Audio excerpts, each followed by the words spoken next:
You are now tuned in to Hits 92.3, where we take great pride in personal expression of one's feelings, thoughts, or ideals. What you're getting ready to hear on this show are the opinions of the hosts and their guests, and they do not reflect the opinions of Hits 92.3 radio station, the brand, management, staff, their respective advertisers, parent companies, or affiliates. Now stay tuned as this show begins in 5, 4, 3, 2, 1.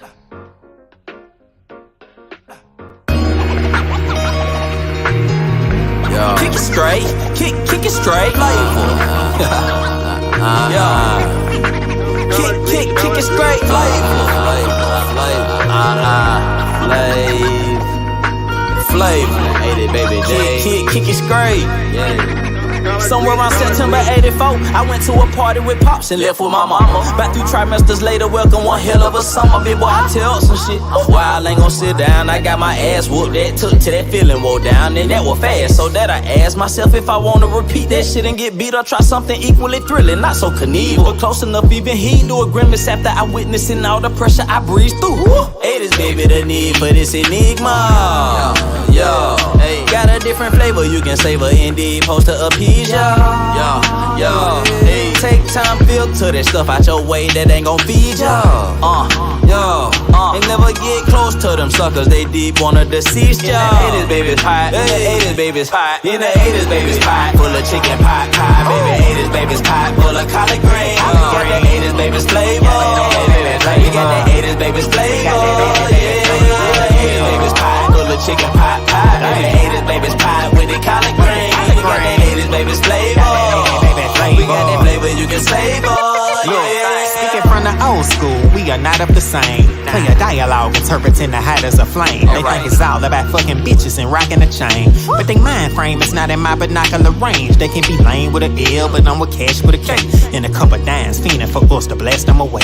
Fucking with a player, she wouldn't dare ask for the pay, cause the Decatur baby will leave her ass in the A. She 80 baby pie full of collard green neck bone. Big show with the flow, get flexed on. I remember making plays on the mid phone, cooling with my partner Jack Pie by the X on. 12 were hating cause I was fresh with the dreads long.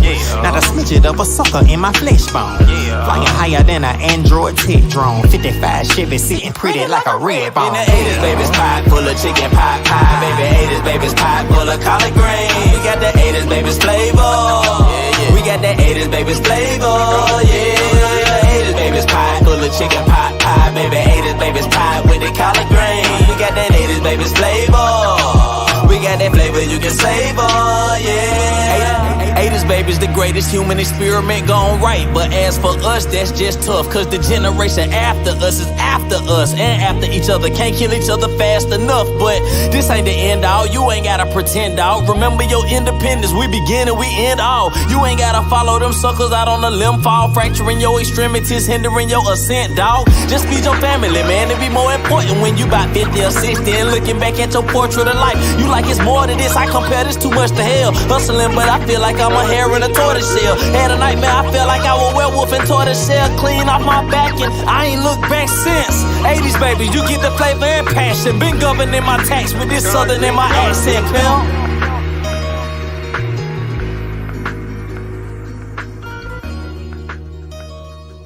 Are you in need of some tattoo therapy? Visit Studio 219 for your next tattoo or piercing. Studio 219 is located at 1900 Piedmont Road in Atlanta, just 1 mile from the Lindbergh train station. Studio 219 is open Monday through Saturday from 12 p.m. to 9:30 p.m. and closed every Sunday. Book your appointment today by visiting www.studio219ink.com. That's studio219inc.com. Make sure to follow 219 on Instagram for promotions and specials at Studio219ink. Studio 219. Let us fix your creative itch.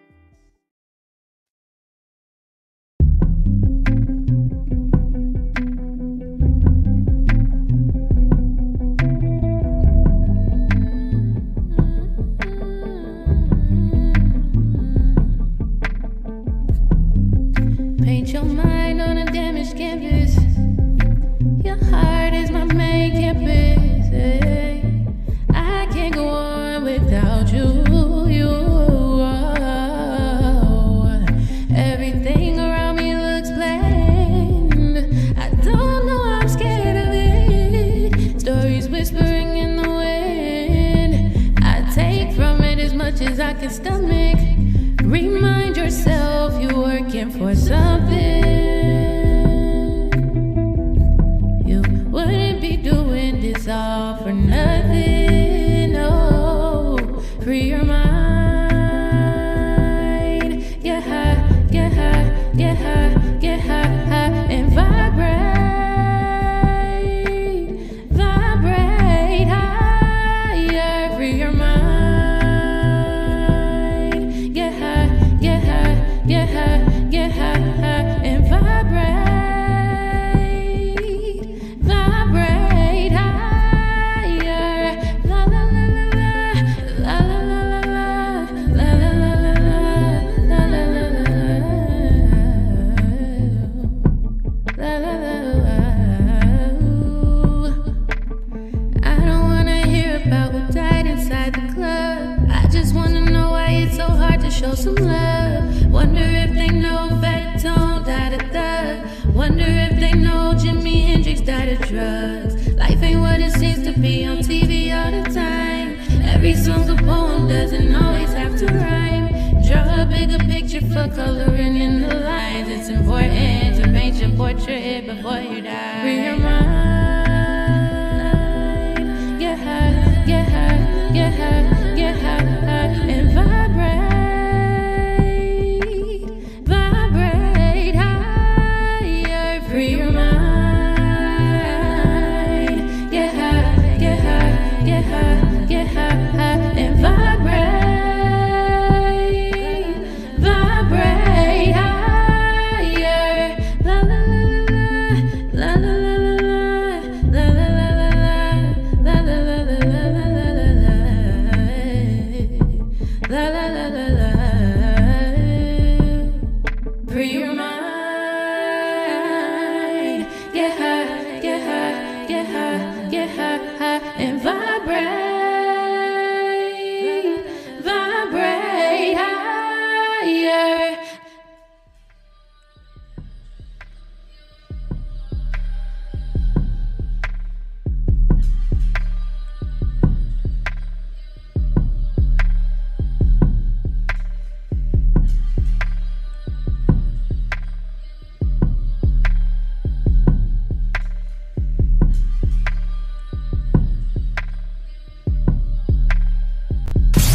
I just want to run my business and do ratchet shit with my friends. That's it.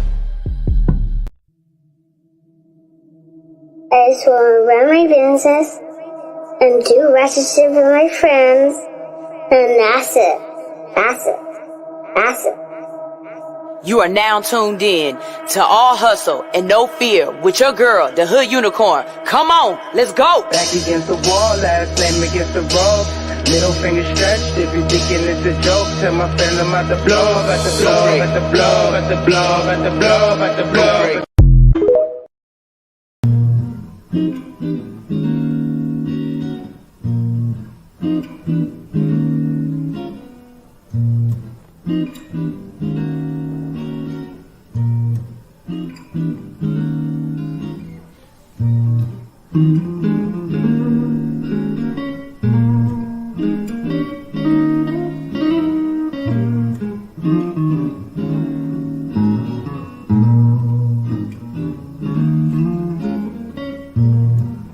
So it seems I got some enemies, yeah. I can feel it in your energy, yeah. I see you hating on what's meant to be, but a nigga too blessed to be stressed out. I'm too blessed, too blessed to, I'm too blessed to be stressed out. I'm too blessed, too blessed to, I'm too blessed to be stressed. We been kicking it hard for a minute. I cherish the memories all that we been through. I guess that I didn't prepare for the moment that we couldn't work through our issues. Difference between us and time is the reason, and really I can't even blame you. It is what it is. I gotta forgive. Shit, I don't wanna change you.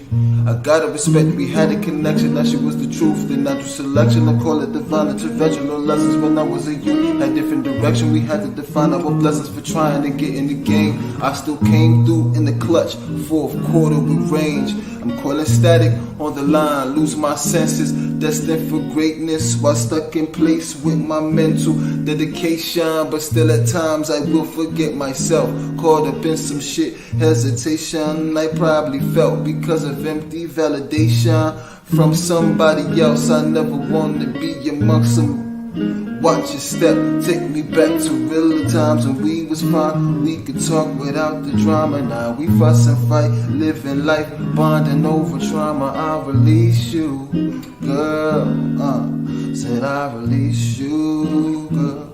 Yeah. Said I release you, girl. Said I release you, yeah. Cause tides turn, baby. Tides turn. I'm so wavy, yeah. So baby, don't chase me. I hope you get home safely, yeah. Cause tides turn, baby. Tides turn. So wavy, yeah. So baby, don't chase me. I hope you get home safely. I really don't know what we're gonna be, but I gotta let go, girl. Cause you disturbing my peace. Really feel it's that time now. You need some time and some space, so I gotta let you know, girl. Gotta put you back in your place, and then I gotta move on, just move on.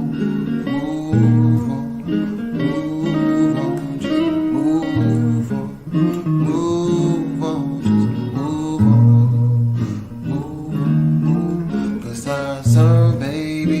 Tides turn. I'm so wavy, yeah. So baby, don't chase me. I hope you get home safely, yeah. Cause tides turn, baby. Tides turn. I'm so wavy, yeah. So baby, don't chase me. I hope you get home safely.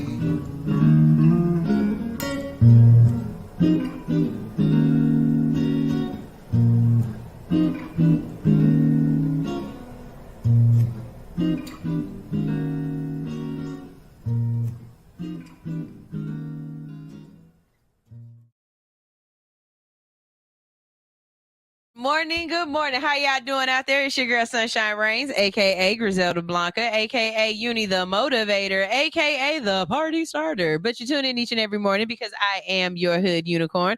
I'm here to wake you up with positivity, motivation, current events, and a whole lot of laughter. And that's exactly what we're going to do today. Y'all already know it's Thursday, so Stnr will be in here any minute to start the conversations with him. But I felt like, you know what, since I just have random conversations with Stnr on Thursdays, I would give you guys an opportunity to have random conversations with me on Thursdays as well. So I put in the comment section, hey, if there's something you want me to talk about or you want to ask me or whatever, then go ahead and drop it in there and we'll have that conversation. So far, we only got one question, and this is a doozy because it's so dependent on the relationship, right? Like, it's so dependent on the relationship. So let me show you the question that was asked, and let's see if we all can help out, okay? Because I don't think this is just a me thing that's going to be able to help her out with this one. So Blurred said, talk about when your parents are about to stay with you, but it feels like, baby, they are about to take over. Okay, so I need some clarification, some clarifications first, okay? Now, you say your parents are about to stay with you. Is it in the place where you are on the lease, or are they on the lease and y'all about to stay together? Or are you actually moving in with them? But, you know, for whatever reasons, that's not the case. I just want to know if you're like, what, because that matters. Let's just be honest. It really does matter, because if you are moving into their home, or if they are on the lease, it don't matter who you are, whether you are their kid or another adult, they're going to feel some way about their space, how they want their space, and what they want to do with it, right? Let's just be honest with that one. You can't get around that. If it's your home and they are moving into your home, that's going to be something different. I'm going to have a completely different response to that. And I don't see no comment yet to let me know what it is, but that let's go with it on this end. If they are moving into your home, you are on the lease and they need a place to stay, okay, you need to set boundaries immediately and stick to them. If you've never been the type of child to be able to speak up to your parents, you're going to have a hard time right now, because if your parents have only seen you as a child, they have never seen you as an adult, then you are in for a big fight. You are in for a fight. If this is something that you are expecting to be long term, then you need to put your foot down immediately and set your boundaries and set your standards as is immediately, and toe that line and do not give them an inch, because as parents, they gonna take it. Now, if they are only meant to be there for a certain amount of time, you need to lay out whatever rules you have for that, and to put them on notice that they got to be out by the end of that time. Because if you let them stay past it, then they're going to start feeling as though they can, this is their, if you let a dog stay in your house too doggone long, it's going to take an inch. It don't matter if it's family, if it's your friends, if it's whatever. I have had people stay with me. I had I was so young. Oh my God. I was like early 20s. And I had a friend who his parents kicked him out of the house, and I felt really bad for him. So I let him stay over. And I was just like, you can sleep on the floor for a little bit until you get your shit together. Well, that turned into about 2 weeks too long for me. And the day that he had his girlfriend laying on my floor and I came home and she had used up all my good shampoo was the day I put my foot down. When he started telling me that I didn't have food in the refrigerator, it was an issue for me, and I had to go ahead and get him out. When it comes to family, and that was just a friend. When it comes to family, it's so much more harder, and you just, whatever it is, you gonna have to set the standard before they get there and let them know, this is my shit. This is how I want to run my stuff, and this is how I live my life. That's the best I got for you. Anybody else got something for her? Cause man, let's see. She says, yes, it's my home. I'm scared. No, she's staying indefinitely and she wants to bring all her furniture. And I don't want to do that because my son is on the lease and I want him to have the apartment. Okay, so when you say she's moving in indefinitely, will she have her own room? Because if she's going to have her own room, you can bring your own furniture for your own room. You can figure out a way to put that couch in that room. You sure can. Figure out a way to put that dresser and that bed all up in that room. But if I already have my own furniture that I like, now that's the key. If you don't like the furniture, don't be no fool. But if you already have furniture that you like and stuff, then she need to get a storage unit. And that's part of that, put your foot down early. Because if she come in there and start taking over, it's her house. I hate to tell you, it's going to be her house. It's going to be you living with her. And if she's not going to be on the lease, do you plan on, okay, wait, we got a comment. No, she doesn't have her own room. I might have to give up my room and figure something out because I was always planning to move out and find a place and let Nas have this place.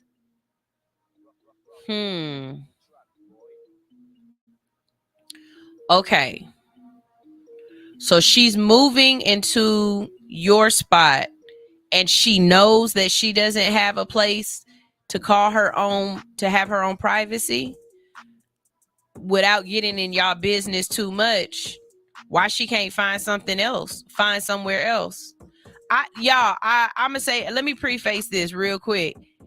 I am very analytical and very logical. It's not always emotional for me. If you're out there, you're like, it doesn't matter. That's her mom.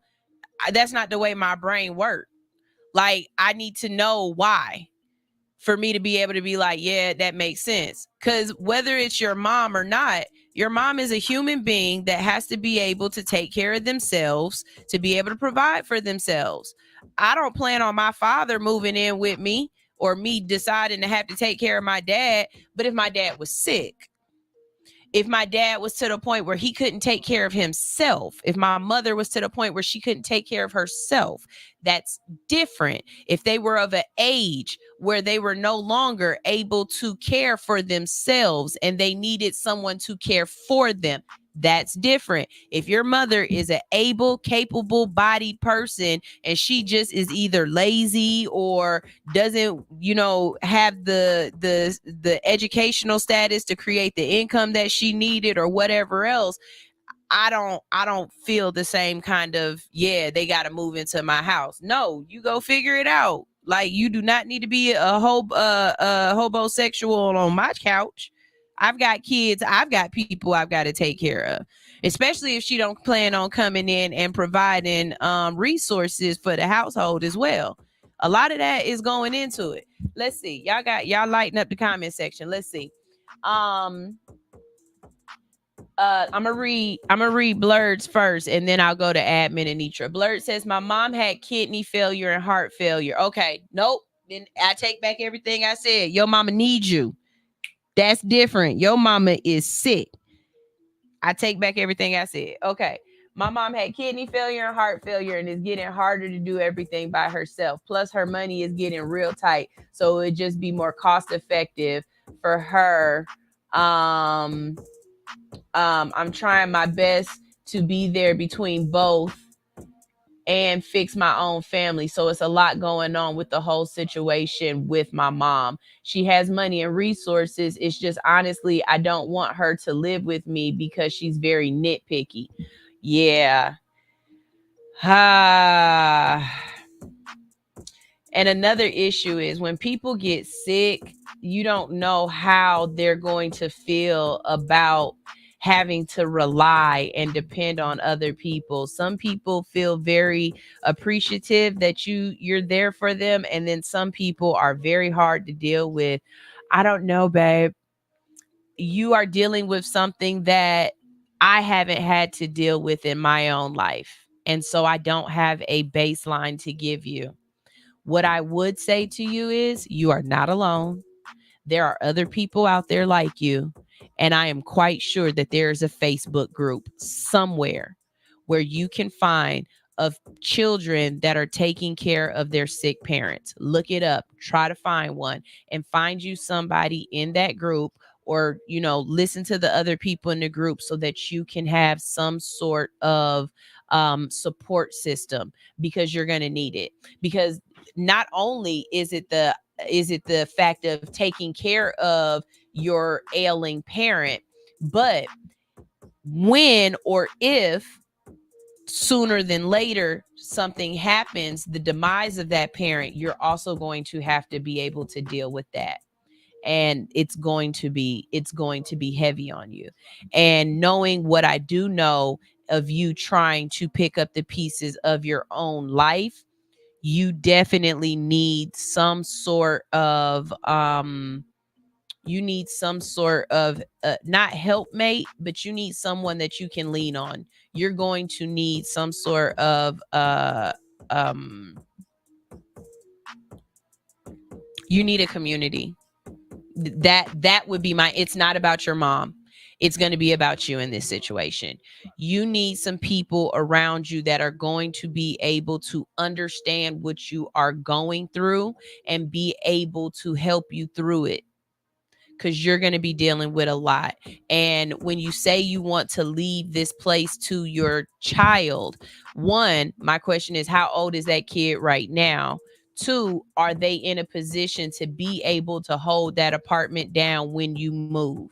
Because if you are moved, because if I'm not mistaken, you have 2 kids. So when you are moving, you're leaving with your younger child and your parent. You should not have to worry about being able to take care of that secondary household when you move. So I know what you want, but what's feasible and what's going to be available and possible might be 2 different things. And you're going to have to come to reality with that as well. Let's see. We got some comments. Let's see. She says she has money and she has resources. It's just, I honestly don't want her to live with me. Oh, no, wait, I already read that part. She said, baby, I don't want to stay no senior she don't want to stay in no senior living home. I tried for years before she even got sick. I'm stuck like gum on a shoe. I don't want my mom to be by herself, though I honestly, even before she got sick, had been begging her, and now this is where we're at.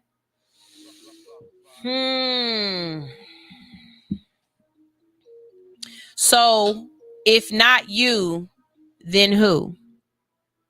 And I'm asking that for a reason, because if you are this gung-ho about you do not want your mother to stay with you, if she does not have any other options, if you put your foot down and say, I'm in a place where I can't be there for you and you need to find something else, what will she do?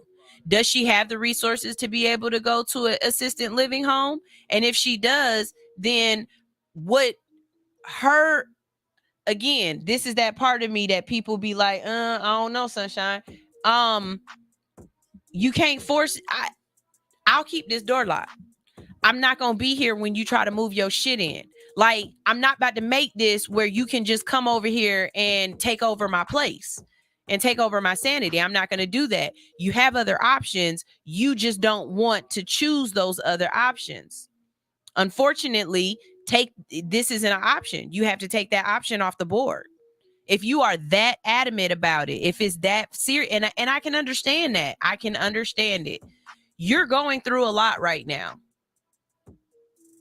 That might be triggering for you, because of your situation, to have her around. Choose you.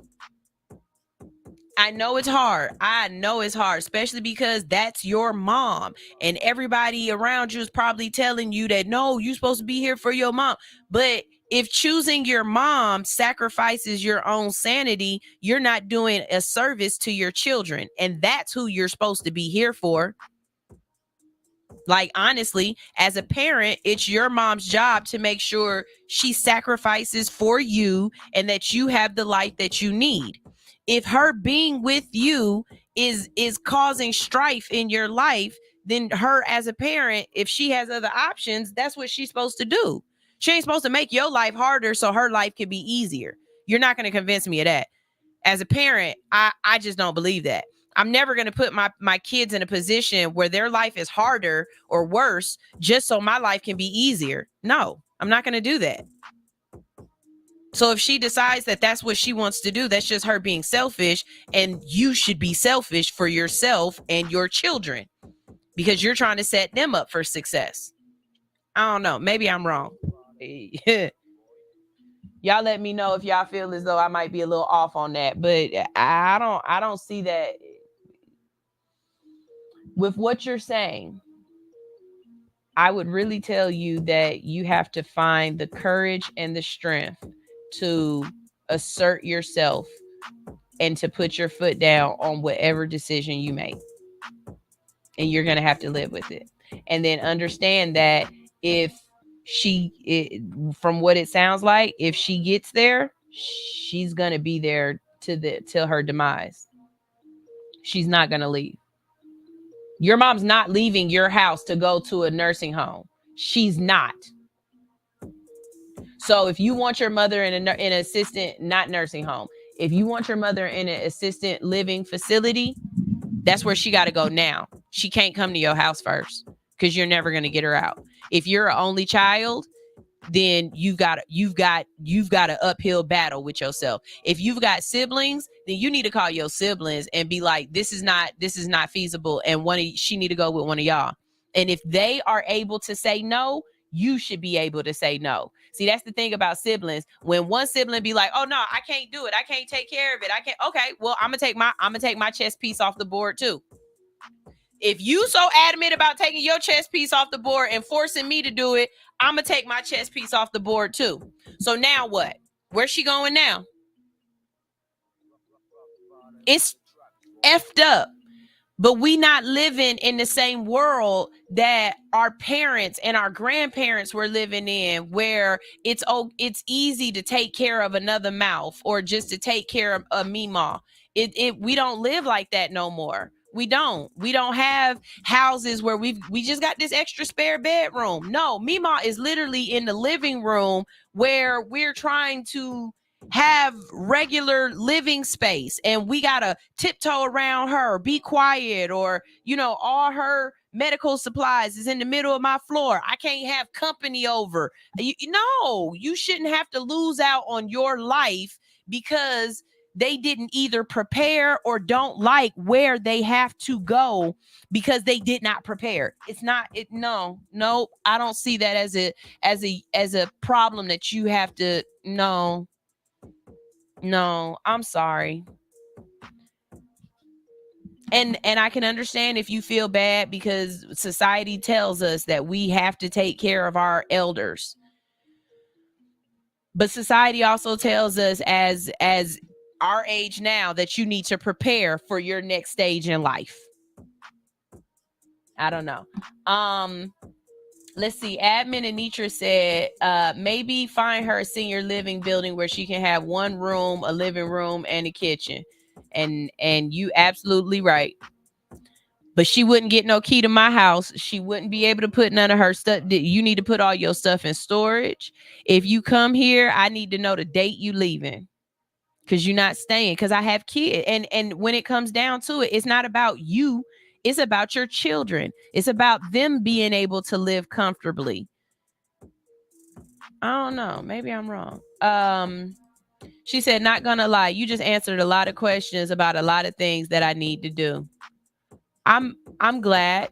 I hope that you don't take it from a place of selfishness. And Stnr is walking in. So let's see what Stnr has to say. What we're going to do is we're going to go to a commercial break real quick so I can set up the camera. And then I'm going to read all of these to Stnr. And we're going to see what Stnr says, because he's a little different from me. He's a very family oriented person. So maybe he might come with a different thought pattern. But for me, I said what I said, and I meant what I said. So we're going to go ahead and play a song, play some music. And when we get back, we'll ask, like I said, we'll ask Stnr what he thinks you should do. All right, here we go. All right, so Slim, you still got the range. All right, so you playing what up, though? Kenny Misfit, what up, though? Yeah. Two eye, man. Two eye, man. What? Two eye, man. What? I'm in the clouds when I'm with you. Girl, what's your name? I hope this don't offend you. Tastes like cocaine. I didn't think I'd get so. I get so high. Now I'm feeling for you, baby. Where's the lie? Roses of wine, out of blue. This feels like love. Ribbons in the sky, they fall on you. This feels like love. Like love.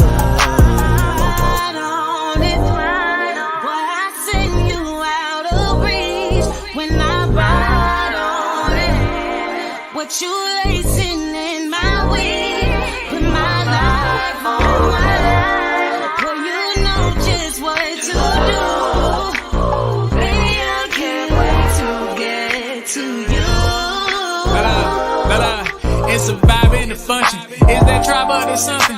Where this shit was about dead, girl, till I end up coming out rap like I signed a dungeon. Yeah, like big boy Dre now. Try to kinda look like Bay now. I'ma shoot my shot like Jay now. Shit, I shoot like right now. Home team girl like straight now. On God, little Lord to make a way now. If you scared, go to church like gay now. But ain't scared, I'm with a DJ now. She said I pass on the heart, we can blade now. But I like them blocks, okay now. Shit, I shade them. I said, girl, your love is so guitar. Now let me play on that. I play your favorite song, God Clash. Let me stay on that. I knew it was a smash when I featured Sonya Blade on that. 4 years later, caught her up and hit replay on that. Girl, I had you spending all your funds. Hit you with this rock and you think that I'm cheating Peter Gunn. Say some shit like, nigga, did you smoke crack before you came over?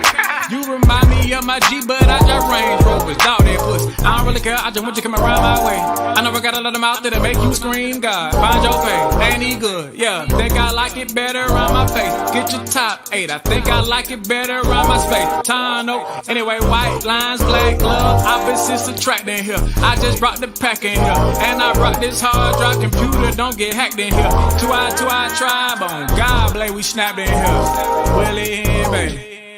Roses of wine, out of blue. This feels like love, like love. Ribbons in the sky, they fall on you. This feels like love, like love. Right on it, boy, I send you out of reach when I ride on it. What you lacing in my weed? Put my life on it. Well, you know just what to do. Baby, I can't wait to get to you. It's the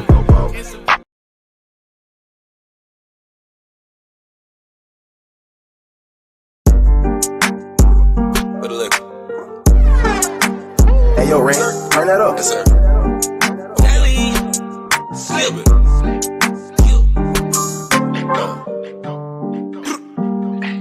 Yeah. All that. Oh, just a little bit. Hey. Yeah. Hey. Hey. Tryna move just a. Hey. Hey. I'm tryna move just a little bit. Hey. I'm tryna move just a little bit. Hey. I got the tools, yeah, a little bit. Hey. Just a little bit, ayy. Heard me beat down your block, ayy. Ayy, pulling up with the block, ayy. Yeah, I'm tryna move just a little bit, ayy. Tryna move just a little bit. I'm no one's favorite, but they all know me, they all hate it. They don't love me, they don't think I never make it. I'm really gonna rap this time, I'm really gonna black this time, yeah, yeah. Give me that beat that's mine, I'm really gonna snap this time, yeah, yeah. I'ma kill half of you niggas with half of these lines for half of my verses. I'm only 6 bars in and all of my niggas preparing their hearses. These hoes be knowing these niggas is bitches like, man, they wearing their purses. When niggas is crying around somebody, I'm sorry, I can't disperse it. I'm not a holy man, I'm not a holy man, Last time I show mercy, cause my 9 jam, Put that on my mama and my VA fam, I'ma give them hell until my time stamp, Yeah, I'm tryna move just a little bit. Just got the pack, I dish it off like a tool. Yeah, Slick is not new to this. Know that I'm true to this. No, this not the movie. This is Tales from the 7 kid. Hey, I'm tryna move just a little bit. Hey, I'm tryna move just a little bit. Hey, I got the tools, yeah, a little bit. Hey, yeah, move just a little bit.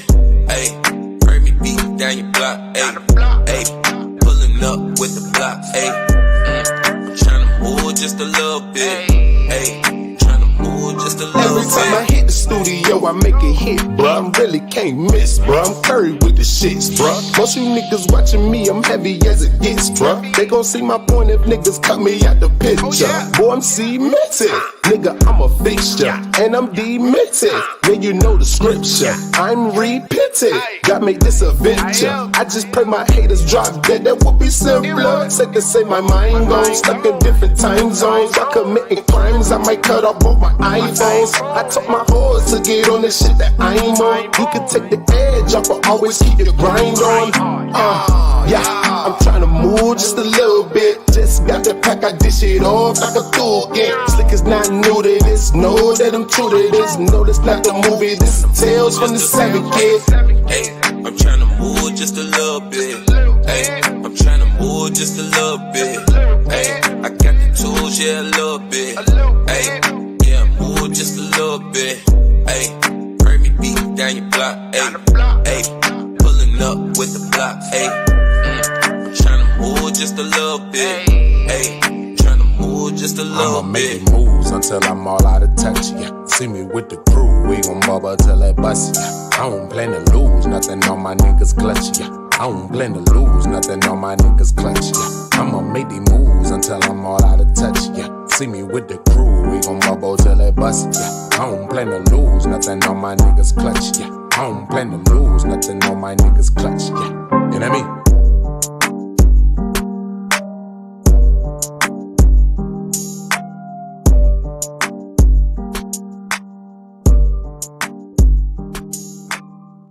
We definitely trying to piece this together for you, and I'm trying to catch them up. So you got a lot in the comment section, and I'm about to read some of the stuff that you said. So I pulled Stnr up on what we've said so far, and again, I haven't been in this type of situation. I can only tell you what I think how I would deal with this. Okay, Stnr is going to come from a completely different perspective. Okay, but let's go through some of the stuff that you have added to the comment section. And anybody else that's out there, if you want to add to the conversation, please do. Perspectives are great.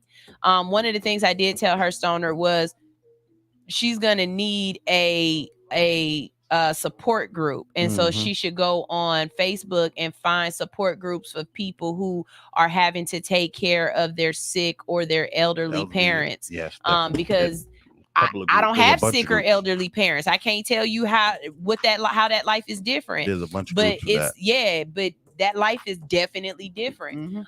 She said, I'm gonna let her stay because I just know that she's been there for me. But I just know this is gonna be a lot. I've been in the process of working on fixing things with my family. And so my problem is I know that there's going to be drama in this situation. When I say it answers a lot of questions, it means I know I have to be prepared. I have to make sure my family is straight, and I have to make sure my family is a unit. And at this point, I'm learning if I don't want this future for myself and for my kids, so I need to make sure my family is straight, and I need to fix my family. This is crazy. She could stay, but I'm gonna have ground rules. And if she coming in there, like you said, you might need to have ground rules. Anitra said, I had to put my nana in a nursing home last year. It was hard, but I had no other option. Look into that, since maybe she's sick and there's a caseworker, and get on Medicaid so that there's not so much out of pocket. Okay. You heard what you've heard so far, Stone. What's your take on this? If you were a child that was going through your own dramas of life and having to put together the pieces of your own life, and now you have a parent that is not only ill, but is also in need of a place to stay. You never said, Blur, whether or not you have siblings or not, because I still stand by matters that. Too. Yeah, that matters too. Yeah, that everybody matters. should be helping. It shouldn't. If you have siblings, it shouldn't be just you. Right, but she's basically saying that her mother wants to move in with her. She might be a little bit controlling or overbearing or naggy. And the only location that she has in her space right now for her mother to stay in would be the living room. So what's your take on it, Stone? There's a couple of different, there's a lot that is, it's a loaded situation, because first of all, it's your parent and you are their child. At one time, they were putting their life together and had to take care of you in the midst of turmoil of figuring out where we're going to live, what we're going to eat every day, how you're going to get to school. So your life situation, it's almost like you can't play though. You can't balance that out with, I'm going through some hard things right now. Because at one time, your parent who brought you this far was going through something and still took care of you every day. So it's hard to say, as I'm a person in my life going through some hard shit right now, and that's fine. I understand that your parent was at once, they did it for you, you could do it for, that's the problem with this situation. Mm-hmm. You owe your life to your parent. You know what I'm saying? So it's almost one of those damned if I do, damned if I don't, but they can always play that trump card. I need help. I helped you this far. I got 20 years at least of helping your ass. So you're going to have to help me. It's a bad situation to be in because they really have you over a barrel just on the fact that I owe you my life. You know what I'm saying? Outside of that, you have to, I would love to be able to I got a lot of siblings. Mm-hmm. So I'm hoping that my parents in this situation, I have help in my mom and my dad. Right now with my grandmother, she's kind of sickly and I'm really the only one that checks on her or goes to see her.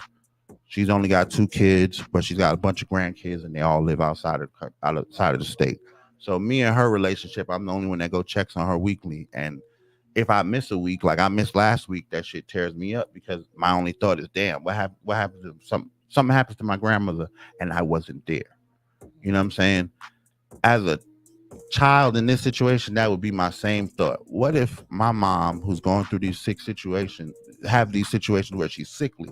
It's different when it's a financial situation, or it's different when you just been blowing your money, or you can't keep a job, or you can't, but you're sick. You're in decline. Mm-hmm. Death is next.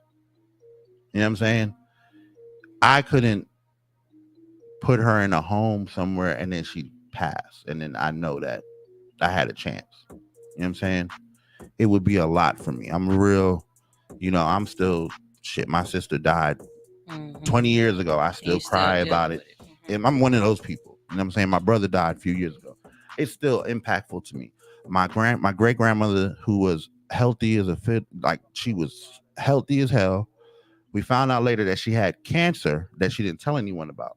But they never do. They never do. But they never do. But that's because she didn't want to be a burden for the last years of her life. She had a house less than a mile from my grandmother. So my great grandmother and my grandmother lived less than a mile. Actually, they've lived less than a mile away from each other for most of my life. My great grandmother lived, when I was growing up, my great grandmother lived on the top. My grandmother lived on the bottom. Anyway, my great grandmother dies by herself in her kitchen from a stroke. First time she ever had a stroke. Never had no one there to help her. And my family, we still reeling from that to this day.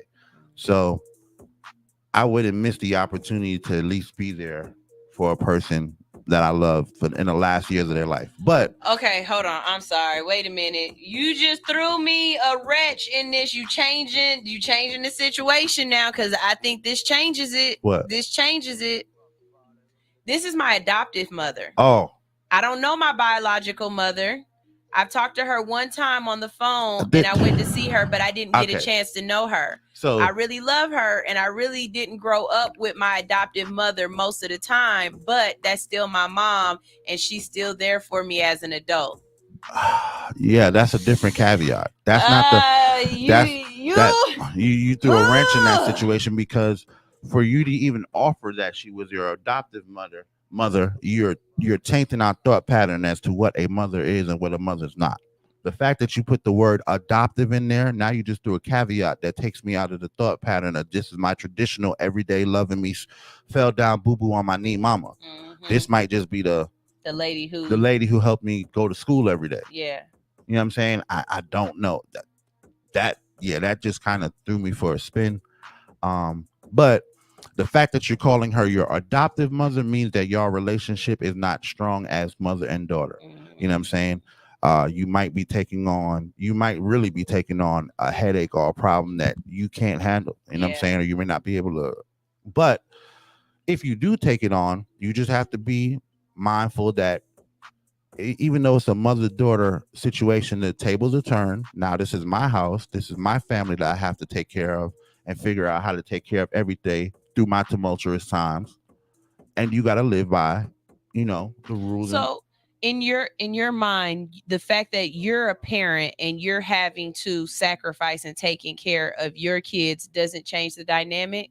Like, I think with what you're saying, for me, the dynamic would change under the guise of I was single. If I was single, or if it was just me and my husband and my parent, and you know what I'm saying, I'm trying to get my shit together, but I can take on my parent, that's what's up.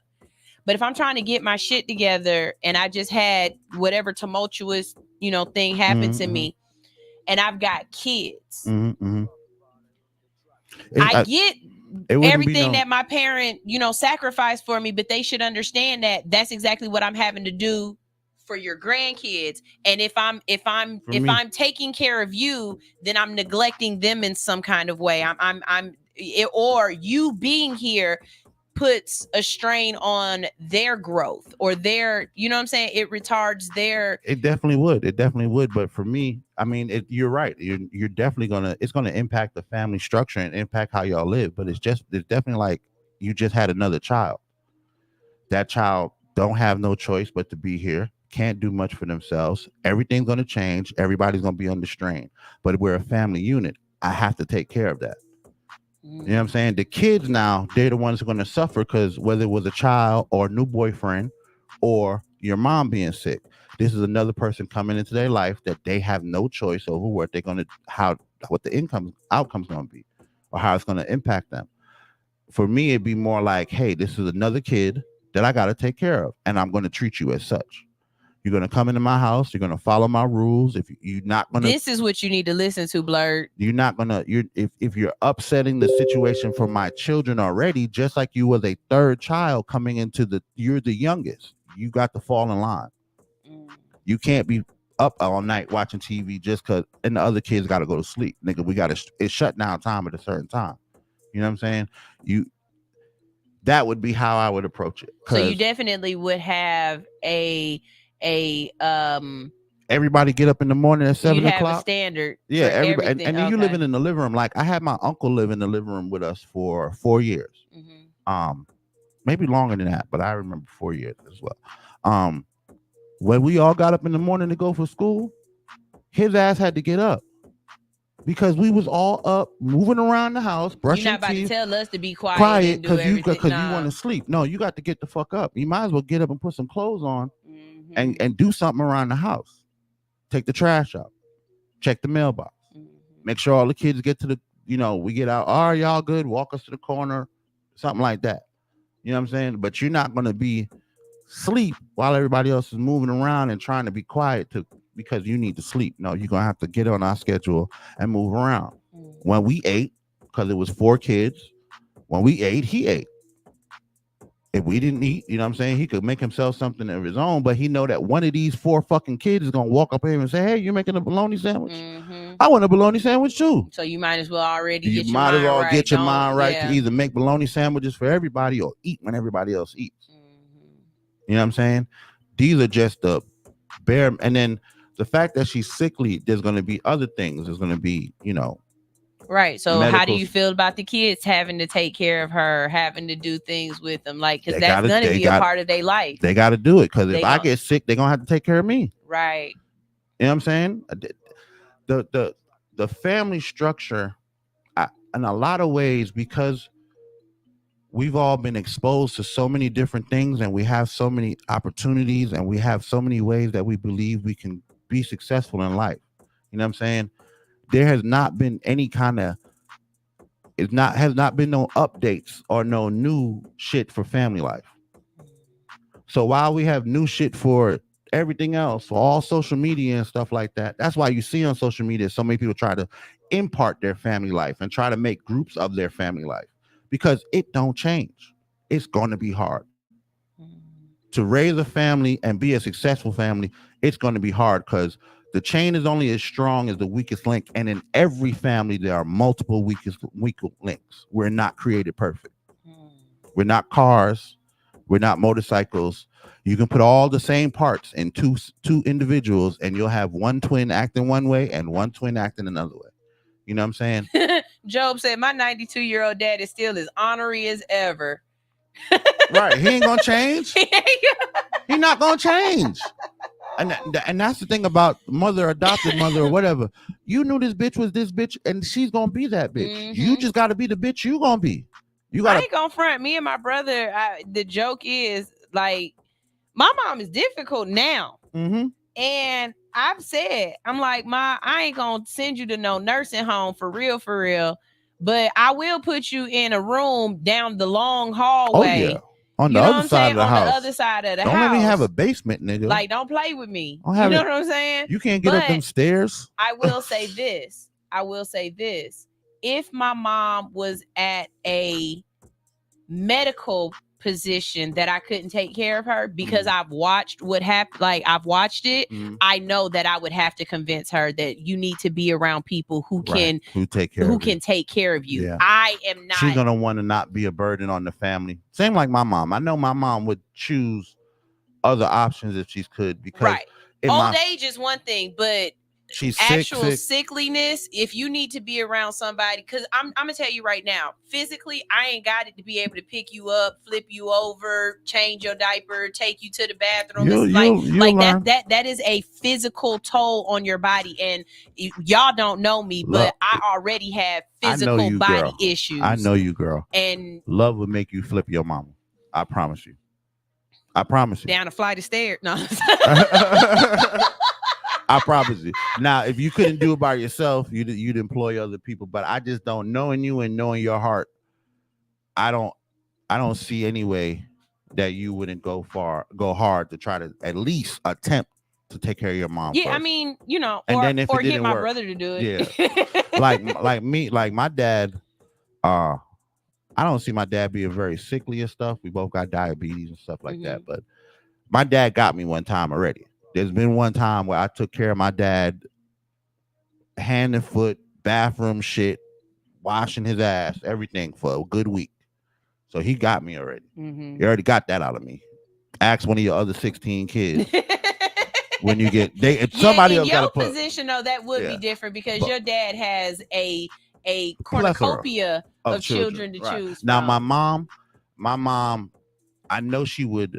My mom, just like my grandmother, they both, oh no, we don't want to be burdens and da da da da da. Do you think the sex of the parent matters? Eyes, huh? Do you think the sex of the parent matters? Do you think you are more likely to take care of your mother over your father? No. Or do you think that depending on the sex of the child matters? Do you think a boy child is more likely to take care of his parents compared to a girl child? I don't know. No? I don't know, because I know a lot of people on both sides. I know dudes who take care of their parents, and I know women who take care of their parents. A lot more, and I can't say they're single or married. It just happened. You know what I'm saying? We're in our 40s. It's starting to happen for us more. We're starting to get to that age. Neither one of my parents are. I love both my parents, and I'm not gonna say my dad is my favorite dude.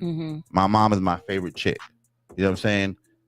So it doesn't, neither one of them is like, I would take care of my mom. I don't have that when it comes down to my mom and dad, because I grew up with them like homeboy, homegirl. Even though they were very stern and very, authoritative, I still was like, yo, my dad's my dude. I would smoke a blunt with my dad before I wanted, or my mom. Those were the two people I wanted to smoke weed with more than any of my friends. You know what I'm saying? Now my dad, I'll go hang out with your home, because he was like, that relationship. Yeah, he wanted to, right. And my mom's approach to it was, I'm comfortable with you in the house, but I definitely don't want to be smoking weed with my son, my 13-year-old son. But in my mind, damn, I would love to those are my favorite people, because we grew up together. My mom literally went from being a child to a woman with me standing right next to her. She had me when she was 17. So our dynamic is different. But I see other family dynamics, and I see the same thing. Hey, that's his favorite person. He's not gonna let his dad, like Shaul. Shaul and his dad. Yeah. And his dad was very sickly. You know what I'm saying? My there's a lot of those situations. Yeah, that's why I preface this off with, I can only tell you what I think. Right. Because I haven't been in that situation. Both of my parents are both very, very much, healthy individuals. And I haven't had, and same thing with George. George's father just passed away. Like literally, I was the one who got the phone call in the middle of the night. George's phone was ringing. He didn't answer it, so I picked it up. And I'm telling you right now, if you get a call at 3:00 in the morning, you know what it is. You already know what it is. You know what it is. And the moment I picked up the phone and he was like, "Hey, this is DeKalb County Coroner." Fuck. That's all I said. Fuck. And then the next thing out his mouth was, "Y'all need to get here now, because it's this girl up here trying to take shit out this man's house, and I don't think she's supposed to." Oh, George's dad was Oh, he had a little. Oh yeah, he had a little hot thought. And she was like, "I'm gonna clean." Oh yeah, she took guns, money, and a car. That bitch got off. She got off good. She got off good. That bitch got off good.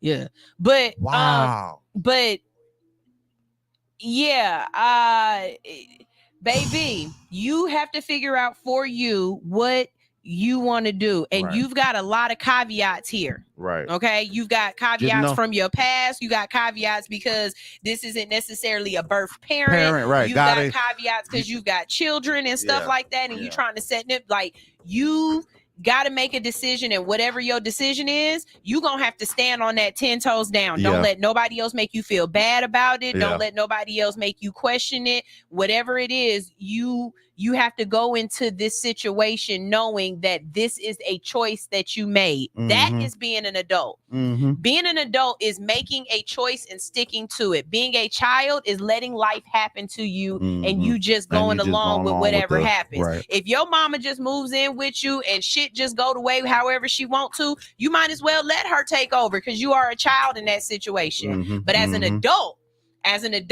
you say, okay, this is your space. Like Stoner said, we get up at this time. Dinner is at this time. Like, I'm letting you know right now. Wash your ass every day. At 10 o'clock, I check out of being a mom. You want anything from me after 10 o'clock, I don't give a fuck. You know what I'm saying? You're going to have to set your standard, and whatever it is, that's going to be it. Let's see. She says, I honestly have so many things I have to fix and so many pieces that I want to fix. I have peace of mind now, and I'm getting my kids in front where they can actually talk to family. Yeah. It sounds like Joe Bags, did we either of us have parents that beat our ass when we were when we effed up? Hell yeah. Yes. Hell yeah. I had a tree on my back once. Shit, a tree on your back? You know, like the slaves? Yeah. Like when the slaves used to get whooped, and then after it was over, you could see like the tree. Whelps trees. Oh yeah, I had a tree on my back once. My dad's from Trinidad. My mom is of Panamanian descent. My dad literally picked up a 2x4 and hit me one time over a report card. Literally. Well, I will say this. I will say this. I can count on one hand how many times I've put my hands on both of my kids.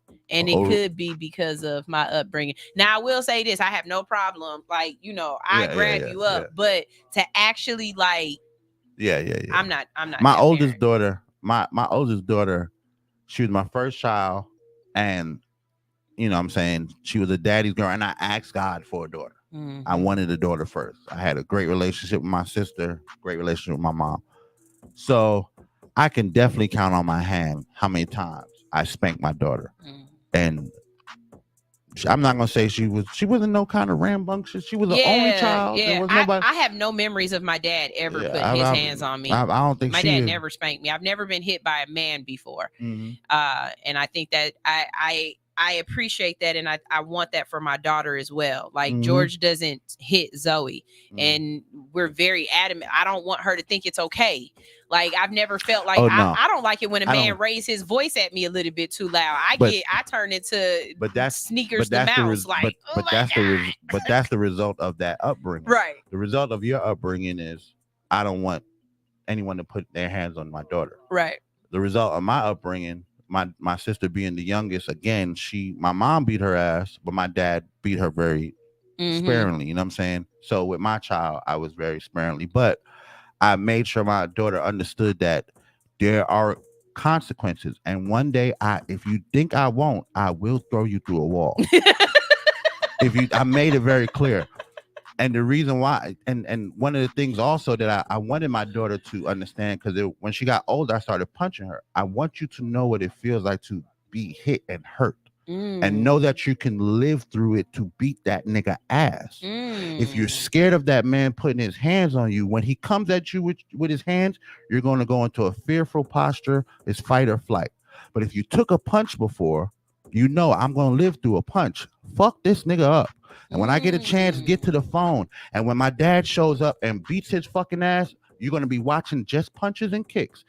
He not killing him. He just punching and kicking him. He punched and kicked me too. I lived. This nigga will live, but I bet you he won't put his hands on me again. On another person. Same thing with my sister. My sister was the youngest. Again, she didn't get into a whole lot of shit. And my sister couldn't fight. She could not fight. Like, people will whip her ass, but you know what she didn't run? She never ran from a fight, dude or chick. She stepped in anybody's face, because what you gonna do? Punch me? My brothers be beating my ass. Come on with it. And when you whip my ass, I'm gonna come home, I'm gonna get my brothers. And then it's all right. We're gonna solve it later. But when it comes down to my kids, I know that my dad didn't spare the rod, spoil the child. I know purposely my parents put me through many situations that I probably wouldn't have went through, that my friends never went through, just because, hey, you're a roster kid, you got a target on your back, you need to be prepared for whatever's coming, and it's coming. I think with my parenting style, I try to give my kids those things that I wish my mom would have been just a little bit cognizant of. But as an adult, I understand more and more. Like once I saw my birth certificate and I saw my mom was like 21 when she had me, I realized she was just a baby as well. I don't necessarily feel how you feel, where it's like I grew up with my mom. It never was like that with me and my mom. Because you already had siblings ahead of you. I'm the oldest and the only girl. You're the oldest? On both sides. I'm the oldest on my father's side, and I'm the oldest on my mother's side. Wow. I'm the only girl on my father's side, and I'm the only girl on my mother's side. That makes sense. I never knew you were only a first child. But that makes a lot of sense. Yeah, I'm a first child. Yeah, we look at things a lot differently. So I don't feel like I grew up with her. I've always felt like my mom was the adult. Like she was never, unsure. It's as I became an adult, I could see where my mom still was a child. Right. You know what I'm saying? Right. I can see that now. In seeing that and knowing that she was just trying to survive. You know what I mean? She was trying to stay afloat as a single parent in the 80s and 90s. There are things that she just didn't have the opportunity to be able to do in rearing her children that I have a special opportunity, because one, I'm more cognizant of things that are going on. And two, I have a husband at home that allows me certain caveats. Yeah. Two-parent household is definitely very different. Because the amount of times that my daughter will look at me and say, "Hey, Dad, can you do this?" And he'll look and be like, "Why did you ask me?" Hey, look, she asked you though. Right. She didn't ask me. You're the go-to for that. Right. When you're the only parent, everything is, "Hey, Mom." Yeah. You know what I mean?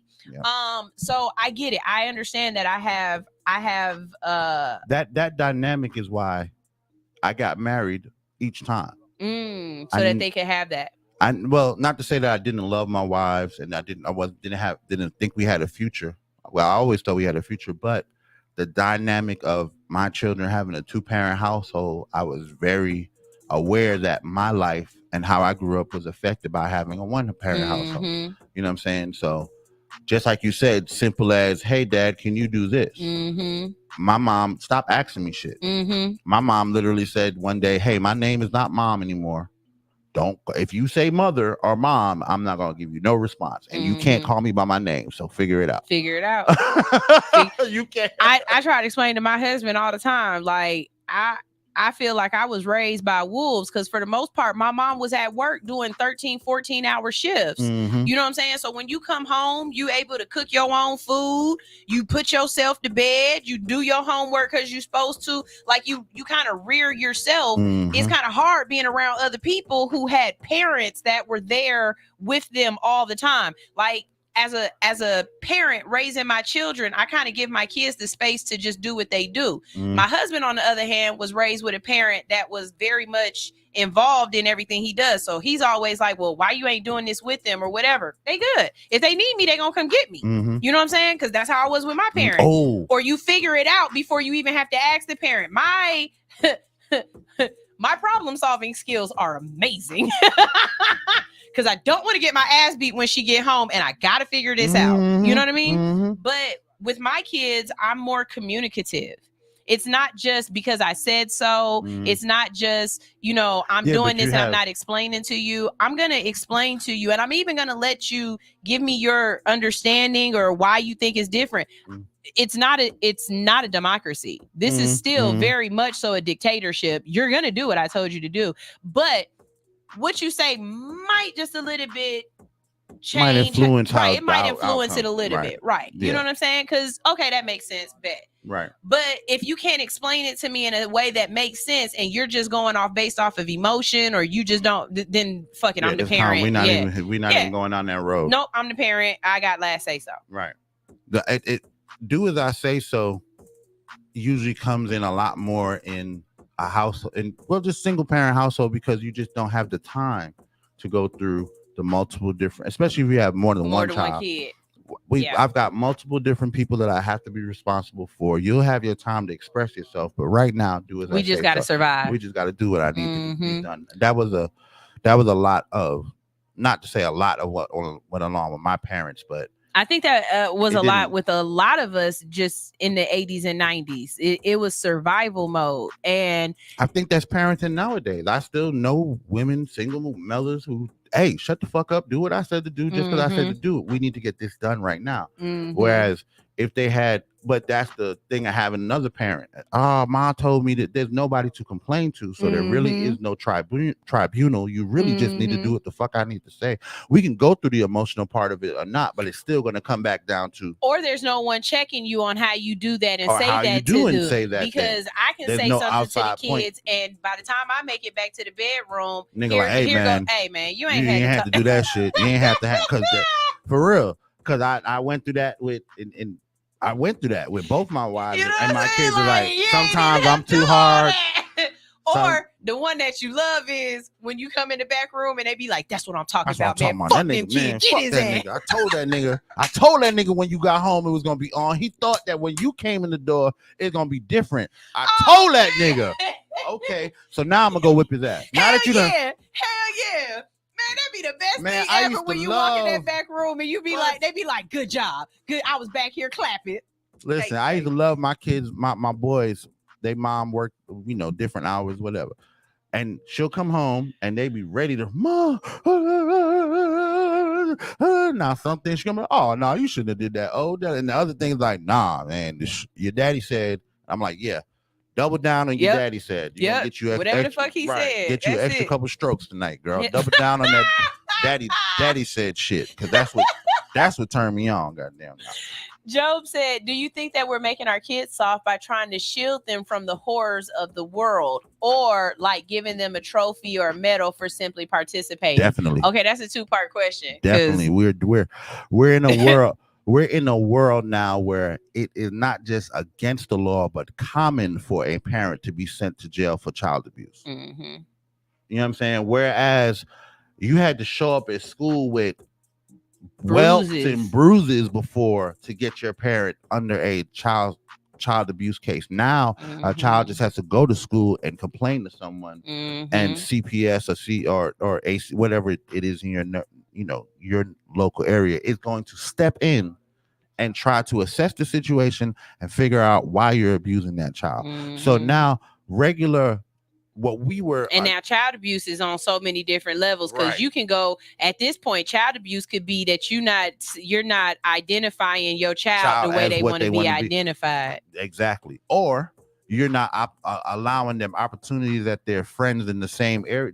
People are, I can't go to my parent is hindering. That is becoming child abuse, because they're saying that parents are looking out for their own personal obligations or whatever, and not taking the child's emotions and basically they're allowed to be people. And you're not letting them be a person or not going out of your way to help them be the better person. I ain't even gonna lie. I didn't Fuck all become that. people until 19. Right, shit. I didn't become people until I started making people. I ain't gonna Seriously. lie. I remember the day Seriously. I became people. Like, I remember the day that the light bulb went off when I was like, wait a minute.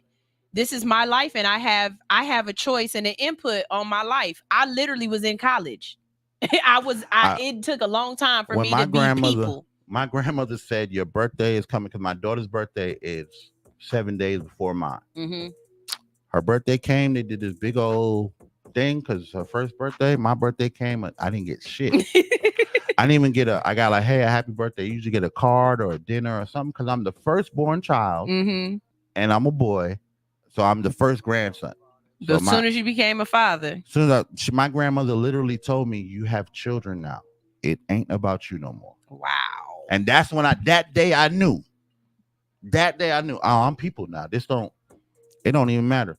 It don't even matter. Whatever I'm feeling, however I'm feeling, they don't give a fuck. So on the second part of his question, the giving a trophy or the medal simply for participating, I really think that was the worst thing of the 2000s. Yeah, I hate that. I think that's one of the worst things that we could have done as a society because it's just as bad as not telling your child no. Right. I feel as though I tell my kids no just because sometimes, like, people who be like, I never tell my kids no, but the world will. See, that's the thing about it. If you never tell your kids no, it's kind of like what Stnr said about his daughter and the punches. Then you don't know how to accept that or deal with that in real life. So sometimes I tell my kids no, and they be like, they don't understand why. And I be like, that's exactly why I told you no. Because sometimes life is going to tell you no, and it's not going to be a reason why, and you're not going to understand. Listen, let me tell you something. If you wanted to be in first place, you would have worked really hard to be in first place. Mm-hmm. If that kid made first place, it was for one of two reasons. They either had more dog in the fight than you did, or they practiced more than you did. Or so today might have been their day. So then you have an opportunity here. You either go back and practice more and get that Mamba mentality, or you need to have more dog in the fight. Mm-hmm. Either way, I got your back. I'm going to cheer you on regardless. I'm in the stands. You could be last place. I'm still going to cheer for you. Mm-hmm. But what I'm not going to do is go tell the organizers that you deserve a trophy too. No, the fuck you don't.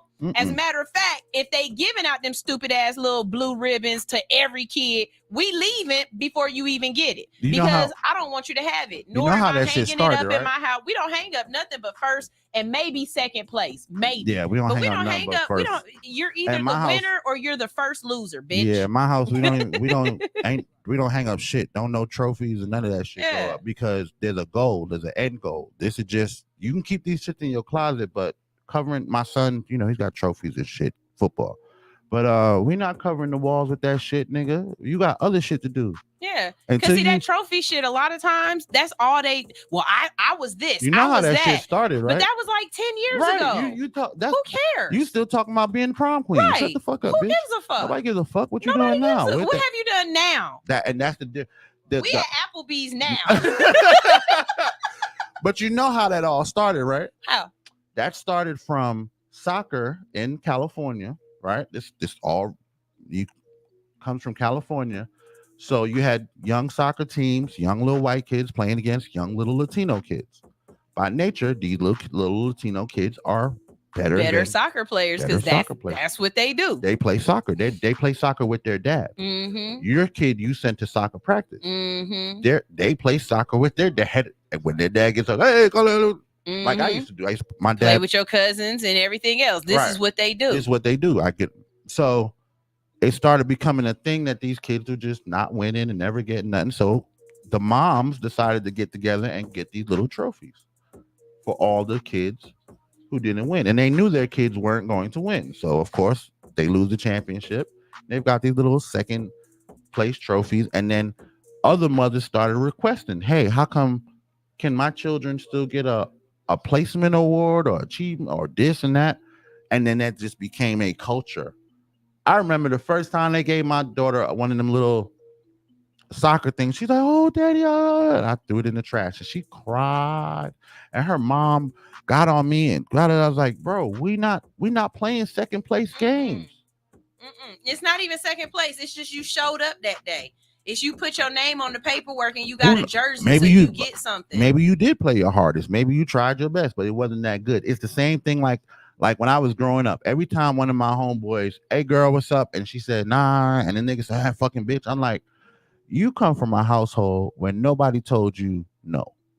I could look at a nigga and say, you come from a household where you're spoiled or you're mistreated or something like that. That's why you acting out on women who you don't fucking know. This bitch don't know you from no. I've been in fights with niggas like, bro, man, that bitch is anything. What bitch, nigga? What are you talking about? You don't know her.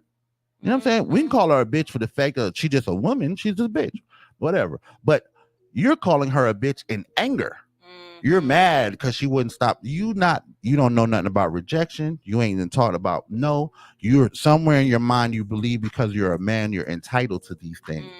You know what I'm saying? But that comes from somebody not teaching you, like, nigga, you don't win all the time.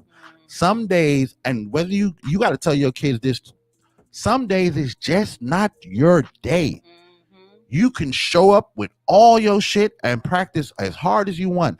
And the universe has decided that beyond your control, it's not your day. And you know why? It's because it wants you to work as hard as you can through loss so that when it comes time to win, it'll be smooth. Right. You're absolutely right, Job. Nobody remembers who came in second. But me and Stoner actually had this conversation. So I want Stoner to have this conversation with you. Job said, first off, you got to get these kids off their effing phones and interact with each other. Also, what can be done from all these effing kids from having guns? Okay, the guns part, we're not going to talk about that yet. But the first part with the phones and interacting with each other. Remember when me and you had that conversation and you had to put me up on game. Job, so explain this to him in your way. Job, you got to remember that in this generation of time, that phone is contact with their friends.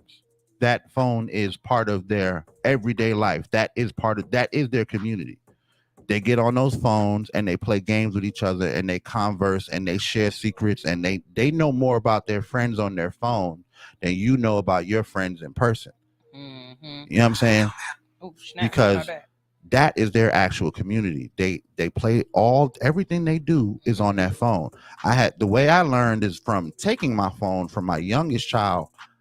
It affected him way differently than my older two children. And I understood because once he was in the house, all right, you can't go outside. You want to really punish the child? You can't go outside and you can't have your phone. Now you're cut off from people that you can see in reality, and you're cut off from that other community that you talk to 90% of the time through your phone. It's not just snatch the kids off the phone and make them go out, and all their friends are inside too. Their friends ain't outside. There are no kids on my street. And I know that there are kids there. And when they want to go outside, they get on the phone. Yo, let's go outside and play. And they get on the phone and talk to each other. And they go outside. All right, we all here to play basketball. We all here to play football or hop. They actually doing this on their phone. So when you say, oh, we just got to get all these kids off their phone, be prepared to realize that you're taking them from the community that they're accustomed to. This is their community. It's the same thing like every one of us that's watching this live or on this shit right now, we get up, we brush our teeth, we check our Facebook. I ain't even gonna lie. Before I even get up, I check my Facebook and my Instagram, and it's bad because George gets on me every morning. He be like, "You ain't even got out of bed yet, and you already checking it." And that's why I could understand what you're saying, because my community is on, like, I'm checking to see if Queen responded to them 8 videos I sent her, or I'm checking to see if Anitra responded back to whatever else, or you know what I'm saying, if this post that I made, if I've got comments under it that I can respond back to, you know what I'm saying? And I will say, some of these people that I have met in this social media atmosphere, I am closer to them than I might be closer to people in real life. I talked to the guy that does my website. I literally met him on social media because I'm called the Hood Unicorn and he likes unicorns. But y'all talk every day. He lives in fucking Louisiana. Right. Okay. When I tell you, after me and Krim started being cool with each other and really started working with each other, I have made Krim money. Krim has made me money, and we've only seen each other off of a fluke one time because he just so happened to be in Atlanta and he looked me up, and I was cool with it. Like, come on, I'm down at the shop. Come meet me. What's up? Pull up, right. And that's the only reason why we've ever seen each other in person. But other than that, I talk to Krim on the phone more than I talk to some of my friends. Mm-hmm. You know what I'm saying? And we just sitting there shooting the shit, but we're working and doing things, other things like that. So I definitely understood what you meant by we've created a community online, and if you take that away from them, you're removing them from that. But just like with Chris Paul, that's his name, Chris Paul, the basketball player. Yeah. Yeah. Just like with Chris Paul, and he was saying the other day to them kids, y'all have to learn how to communicate in real life, though. Definitely. So as a parent, how do we bridge that?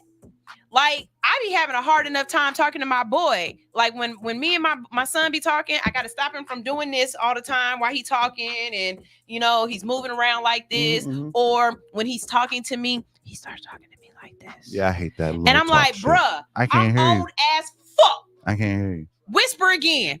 Yeah. Whisper again. If you don't say it with your motherfucking chest, I swear to God, I'm gonna cave it in. And so, or making eye contact. You'd be surprised at how many adults can't make eye contact with you when they speak. But how do we get them there if that's not their thing? I think my son would honestly be the kid that wouldn't want to go to school. He would be okay with doing Zoom school. Zoe, she's gonna want to go to school. She don't want to go to school. She gonna want to go to school. Georgie, I think Georgie would be perfectly fine with Zoom school.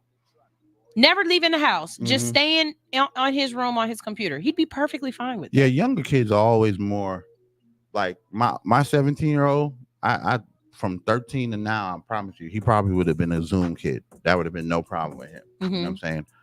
My youngest son, hell no, he can't stay. He couldn't stand Zoom school, COVID and all that shit. He's like, bro, I got to be around my friends. Even though he was talking to the same friends and playing Roblox with them and stuff like that, I still need to high five a nigga. You know what I'm saying? The only way that we can is we just have to. Parenting is totally it's like I was telling somebody the other day. There needs to be a third book to the Bible, because there's so many things that are going on in life now that the Bible has no quantification for. There needs to be an update to the parenting book, because nowhere in the parenting book of my life or your parents' life or your parents' parents' life did they ever have internet. You know what I'm saying? Remember when we were growing up, talking on the phone was a big ass deal. That was a big. You cannot. The amount of conversations me and my mom had, ain't nothing good on the phone after 10 o'clock. Right. Ain't nothing y'all talking about after 10 o'clock. Hang up my fucking phone. You just sitting on my phone. Get off my phone. Oh man, the got drama so bad in my house of learning somebody calling you on three-way to get you to say some crazy shit so that the other person can hear you say it. And then run back and tell everybody. Star 67, Oh star my 69. God. Private numbers, block. That was a big deal. It was a big My deal. mom had to get us I had to get a separate phone line in our house, even though it was on the same, but it was still. You heard that phone clicking over, right? Why you didn't answer the phone? Why You didn't know answer? I was waiting You on know this I'm- phone call. So now we got two separate phone numbers, and I can hear the other one ring. So when I'm on the phone, it's ringing. Not so bad that we had 100-foot telephone cord that went from the kitchen to the front door, so I could talk to my homeboys. Oh, in the moment them cordless phones came out, them bitches would be dead. Cordless phones is always dead at my house, because niggas is stunting. I'm on the porch like, yeah, bro. What y'all doing? Yeah, I see y'all niggas. I'll be down there in the middle. Beep, beep. Oh, my phone about to die. Cord, that shit never stay charged. Never stay charged. But that was big for us and our families. And you know what I'm saying? Our kids are now the internet, I don't know how to fix it. I know that the only thing we can do is be in part in their lives, be active, make them go outside, make them interact. You know what else we don't do? You know what else is missing that we used to have all the time? Family. Remember being around your cousins all the fucking time? That's not the kid's fault. That's not internet's fault. That's our fault. In that situation, I almost want to say it's also because, aside from you, a lot of us don't have those big ass families that we used to I have. didn't have big ass families. I had niggas who grew up with my cousin Nashawn is not my blood, but he was around me every fuck. We hung out all the when my birthday showed up. My cousin Nashawn, my cousin Omar. These are people. See, yeah, on my mama's side, I don't have no cousins. That's what I'm saying. My mom was only an has only one child, sister, and she moved away from everybody. I'm not gonna lie to y'all. I think I've been to one family reunion my whole life. All of them things that I've been to, they've been friends. Like I go to my friend shit. Yeah, but those still your cousins. Those if you spent 3 weekends with a nigga, that's your cousin. You don't say, yo, I gotta make sure my kids are hanging around my friends' kids like we used to when we were kids. Like my Aunt Carol, that's my aunt. I would kill a nigga for her. No blood relation at all. At all. And her kids, Nashawn and Risha. That's how my kids are with my friends. Right. Like Cece's son, Jesharon. I don't care what you say. Jesharon and Zoe, Right. them cousins. They cousins. Them cousins. But we had more of that. We had more cousins. I had more reasons to go outside because all my because my family made it a business. Hey, what's going on with so and so this weekend? Oh, like what they would call play dates. My mom had 4 kids, so she was always trying to find somebody with some fucking kids to bring the kids around so we could have some kids to play with. You know what I'm saying?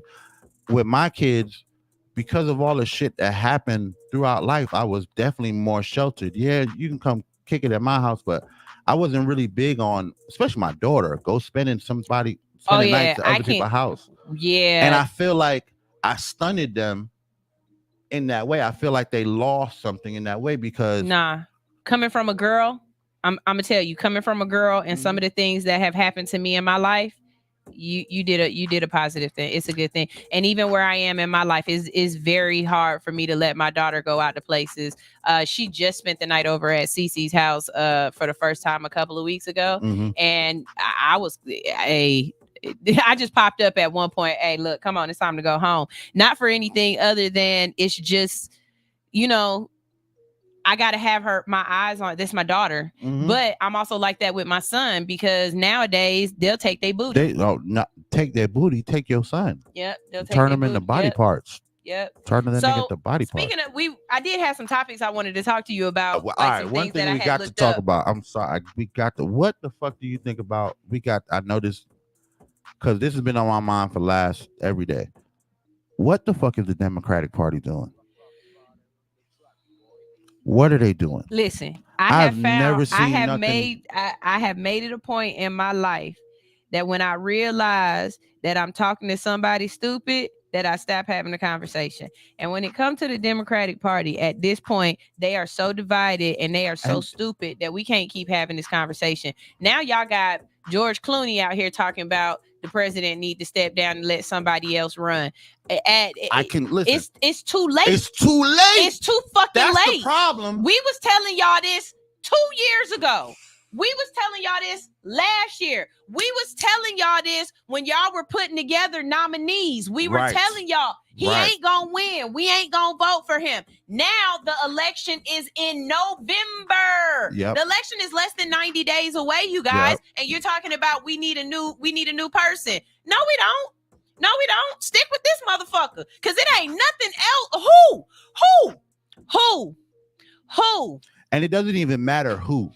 It wouldn't matter who you put in. Because who you gonna bring that's gonna beat Trump? Who? That everybody know. Who? Because nobody about to vote for the governor of California. Y'all don't like Gavin him. Newsom. Y'all don't like him. We definitely ain't about to vote for Kamala.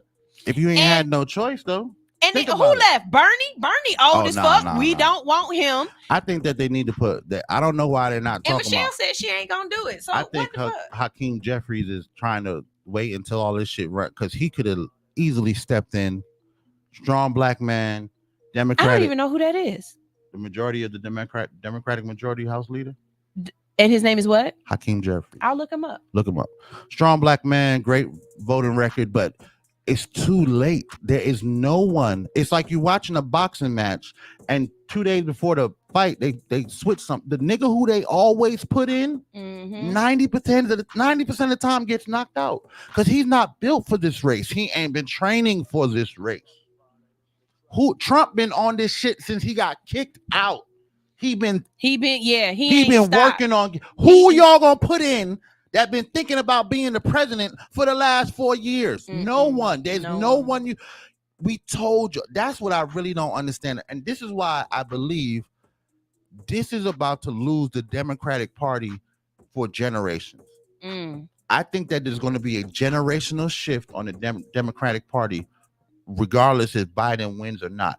So many young people are disenfranchised by the fact that we were telling y'all we don't want this person as a candidate, but y'all kept going with the regular status quo politics and kept pushing this nigga down our throat.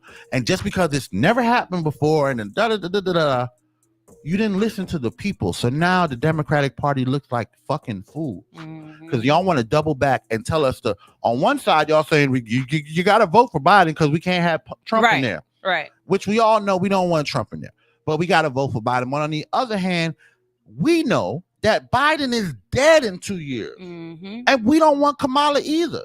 You know what I'm saying? So why couldn't y'all just listen to us back when we were saying, hey, there should be a Democratic... All of them Gallup polls and everything else that y'all had, all that information, and you didn't use none of it. You know what they all kept that saying? data and didn't... I would have voted for The Rock.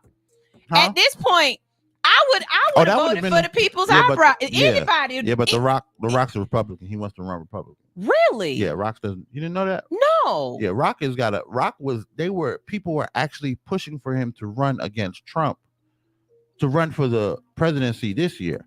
But when he found out Trump was going to be back in it, he decided not to. There were a bunch of new people who were going to get into it, and The Rock's name was on the top of the list, and people were pushing him to vote for him because he's California. I really thought he was going to be Democratic. Hell no. I didn't think he was going to be Republican. No. We don't have, look, we done talked this whole show already. It's over. But let me bring up a couple of things that I do want to check point. This first one, I'll wait and we could talk about it more on the GOAT Shop, but I'm gonna bring it up now. You see D Wade and his what he said he want one of his new business ventures to be? No. He want to start a nail polish line. Hey, listen, like Pusha said, we're not gonna talk about the Portland pickles. We're not going to talk about D Wade and his gay ass son nail shop. Just say your son wants to own a nail shop but and this do is the that. thing. He said he liked doing nails with the little young girl, with the baby girl. And that's what he showed him painting baby girl nails That's and fine. doing stuff. He said right, he loved he did not bring up DeWadia at all. Because he knows the negative impact. But if that's what you want to do, this is what I hate about stars like that.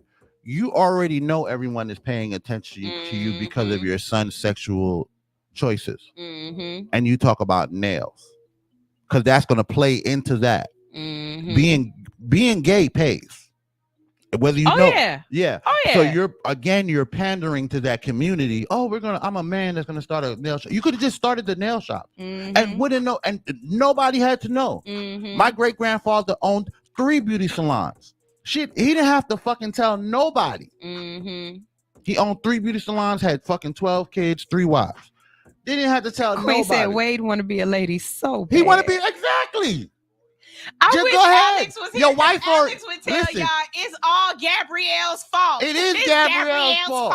Because when Gabrielle came out and told everybody, yo, I be going up this man dookie shoot. Y'all respect this nigga as a perennial god in the NBA, and I be going up his asshole. Once you said that, you took that away from us. He's no longer Dwayne Wade, the goddamn god goat. No, he's Dwayne Wade, Gabrielle Union pincushion. And everything that. So now once people start treating you like that and addressing you like that, you're comfortable in acting that way. And then because you can't go back. Nobody's shaming you for being the booty shoot. Nobody's shaming you for that. We all accepted it. But it changed who we thought you were. So now it's all right for you to have a nail salon. You didn't even have to say that. Do you think he could ever? Well, he could never. Do you think he could be doing what he's doing now and still be playing basketball? Could he have continued to play basketball? And the only reason that Gabrielle Union is able to say that is because he's not playing basketball.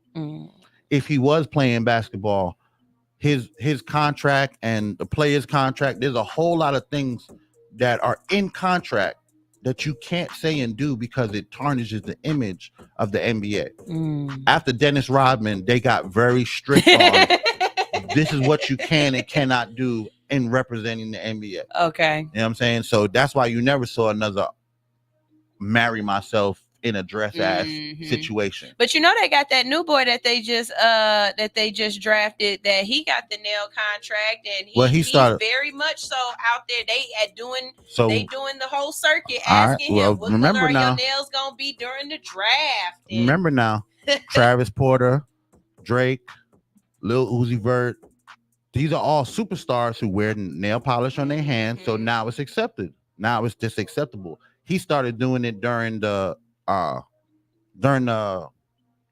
NCAA tournament. All of the girls was doing it, and he was like, "Oh yeah, let me get in," and it was like a thing. And now he has his own fucking nail polish line with Sally Hansen. Right. I don't know if he gay or not. I ain't never seen him do no gay or not gay shit. They But got a clip of him dancing around, acting funny. Yeah, but he was doing a TikTok. He was doing a TikTok. So this generation different from us, because our generation, it wouldn't have mattered if it was a TikTok or not. Bitch, you put on a dress. But because it's TikTok and it's for views, you can get away with doing seemingly gay shit. You know what I'm saying? That's why you saw the dude with the gay nigga talking about, oh man, I don't know about y'all, but all this drill music and shit, that's just voguing. And I was like, damn, I didn't even think about it. But he's right. All that dropping to the all that dropping and all that falling out, that's a Vogue. All that dancing around and then that is some RuPaul stuff. That's RuPaul. That's voguing. Y'all just added dance moves to it, but it's the same fucking thing. All that. That's voguing. But because we live in a generation where we're all chasing TikTok and Instagram views, and you're gonna follow a dance that another nigga did, you ain't even thinking that, damn, this shit is gay as fuck. Y'all doing some Madonna shit. Y'all doing some Madonna, all that dropping and spinning. Look, when you look at the moves, you're right. It's just fast ass voguing. But because we live in a world where everybody's chasing views, before people say this is gay or not, damn, that nigga got 1 million views. It don't matter if it's gay or not. I need 1 million views. So if Travis, because you can't tell me that. Look at me. Right, all that shit. All that shit. Ooh, hot dog. Glizzy. I'll never be rich on TikTok if I got to do them shit. But the thing is, and let me tell you again, ain't nothing wrong with being gay. Ain't nothing wrong with your sexual choices. It's just that in the past, we were more mindful of the things we did because of how people thought of it, how it's perceived. Now, it's just normal. All right, one more before we get out of here. Y'all heard that little girl a couple months ago. She I think she was like maybe 14, 15, 16, something like that. And then she married her the guy that's been around her family all the time, and he was like 50 something. Oh, I remember the girl, she was about to turn 18. Okay, there we go. That and then she married. Got a GoFundMe. She got a GoFundMe now, so she can leave his ass. No, and check this out. You got to read the comments in that shit. Because I've seen the same article. When you read the comments, not only has she already been gone from this man for over a year, she's pregnant by another man. This GoFundMe is really to leave the new baby daddy. It's not to leave the old dude? No, she's prefacing it as the old dude. She's playing on the fact she's manipulating. She's already out of that relationship, pregnant by another man, and the older man came and said, I would take you back if you wasn't running the street getting pregnant by random dudes. Oh, plot twist. Oh, I got another plot twist for you. Remember the nigga who did the balloon pop shit? The Ninja Turtle. Ninja Turtle nigga, he started a GoFundMe. Yeah, I saw that. He was up to like $10,000 at one point. Yeah, took his fucking ass to Mexico and took pictures fucking around with Mexican women. He got all these old 50-year-old looking Mexican women talking about I had a blast in Mexico. So that $10,000 that you cried and whined and got bitches to come out their pocket because they felt sorry for you, you took your fucking... He didn't get that money from women. He absolutely got that money from men. I'm telling you right now, because he lost his job because the women were calling talking about they wouldn't want him as a plumber. Let me tell you something. And you can't tell me that wasn't men that gave him that money. You know this as a fact. Any nigga, if you and 5 homegirls go out and a nigga comes up to y'all and he's a loser and 4 of y'all shut him down, one of your homegirls gonna grab him just because he's a sorry case. One of your homegirls is always gonna take the lost puppy. I don't give a fuck what women say. If 90% of y'all may not, but 10 of y'all are gonna always grab the fucking lost puppy.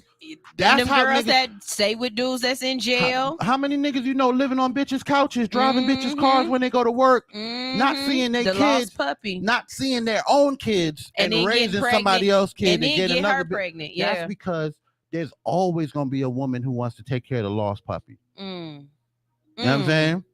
So he was out there, look, all these women, I just can't believe they did him like that. I'm gonna send him some money. And so I can see why you say women send him, because I was like, you can't tell me after getting this man fired that y'all went out there and supported his habit. Women like this you. Was niggas that felt bad about him, or gay men that felt bad and was like let me go ahead and send him $5. What about the dude who got on the fucking internet and said he didn't have nowhere to live and he had over fucking all them women that was trying to get at him? That's the fucking lost puppy. That's what I'm talking about. Cause what you mean you don't know this nigga from and just cause he got some nice light eyes. I already told y'all at that event that I was at on Saturday. Y'all need to leave these folks with these light eyes alone, cause they be lying. Cause you be staring in their eyes cause they so pretty and mesmerized, and their mouth just be going the hell off saying whatever, and you don't hear nothing. Cause you be like, them your eyes. Right. Like remember the nigga who was locked up and they was calling him Prison Bay? Yep. And that nigga got them light ass eyes. $100,000 in donations behind that. He married a model or something like that, and now they divorced or something. But yeah, he swindled her ass. Exactly. That's what happened. The same thing with the girl, because I wish I could say it any differently, but the internet is definitely supported by people looking for a lost cause, something to, latch onto, whether it's their own life that's fucked up and they see it in someone else, or they just see somebody else and they just want to give them money. Like when I saw that art, that's why I went and looked at that article and went through it, because I'm like, damn, this is the bitch Denisha or whatever, who everybody was telling her, you about to be fucking on your mama ex, and he been waiting for you since you was 14. Not only that, young bitches, come to the front of the congregation. Let me say something from an old bitch to a young bitch, okay? These old dudes, when you 23, 24, he's 60. It's things about him that you don't want to deal with. Do you know what gout is? No, because 20-year-old niggas don't have gout. You know what I'm saying? You think this is cute and everything until he gotta get that injection every 4 hours for his diabetes, and he wants you to do it. This is all well and good until you gotta cook all of his cakes with Splenda, because guess what? He got diabetes and he can't eat all of that stuff like that. He can't travel like you want to be traveling. He can't be taking you out to Juicy Crab every week, because guess what? It fuck up his blood pressure. Like and his gout. You know what I'm saying? But it's deeper than that. Y'all need to be with young dudes. I be trying to tell it's deeper than that, because whatever your thought process is as a female in your 20s dealing with a nigga in his 50s, he done dealt with 10 bitches just like you. He got game that you ain't even thought about. Right. Trust me, you're not alone. On your birthday, he already got the shit lined up to know what to do and what not. And you think, oh, he loved me so much. No, bitch. He just seasoned. He just seasoned. He been through this already. Bro, listen, bitch. Me example, take bitches to restaurants they never been to. Oh my god, nigga, I've been eating here. I ordered over here the other day and they delivered it to the house. This is new Stnr to you. Ain't shit. Because you just got to this. That's why I don't even mess around with no girls more than 10 years younger than me, because there are so much shit that I just know. I could take you out of town and make this motherfucker look like, oh, this nigga got $1 million. Take your ass to Vegas on some fucking points. I take your ass to Vegas on some motherfucking Harris points or some MGM points, and you think I'm motherfucking balling. No, bitch, I'm older than you. I've been going to Vegas longer than you. I got free trips to Vegas somewhere if I just cash it in and your ass. Oh, you sleeping late? I'm about to while she sleep. I'm about to take my ass to this class to find out how much they want to charge me for a condo. For a condo. And I'll get a free trip next time. That's what I do every time I go to fucking Vegas. I go to somebody's timeshare thing. Oh yeah, so I'm wonderful. Oh yeah, I don't think I'm gonna do it. Let me get my fucking tickets. I'm good. Let me get my tickets. Yep. Let me have my vouchers. Every time I see a young chick dating an old dude, first of all, I look at the older dude like you a pussy because you went for the weaker. You went for the weaker. You went for the easy kill. The easy kill. You know what I'm saying? And they always like, nah, because I could make a woman into what I want. No, nigga, you making a woman into another nigga's problem. Mm-hmm. And you're ruining her ass. You're ruining her. Instead of letting her blossom into who she's gonna be, you pouring your old nigga shit that you already been in through and all your motherfucking problems and shit.